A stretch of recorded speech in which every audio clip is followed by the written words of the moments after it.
Hey, what's up guys? iSaurabh here. This is Samsung M21. In this video, I am going to unbox it. Although this is my friend's phone and he has already opened this box. So let's get started. On the top of the box, we get a envelope with some paperwork. Then we have Samsung M21 itself. Let's keep the phone aside. We get USB to USB Type-C cable for charging and data transfer.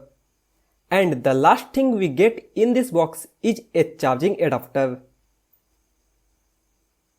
Let me first boot this phone. The phone looks premium from the front, but its back part is made up of plastic. The best thing in this phone is its battery, which is 6000 mAh, and its Super AMOLED display. This is the cheapest Samsung phone with AMOLED display.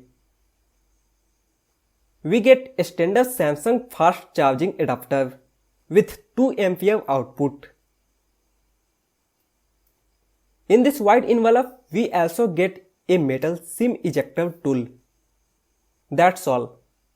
If you want to buy this phone or check its latest price, I will put Best Buy link in description. You can check it out. Thanks for watching. Please like this video and subscribe to my YouTube channel.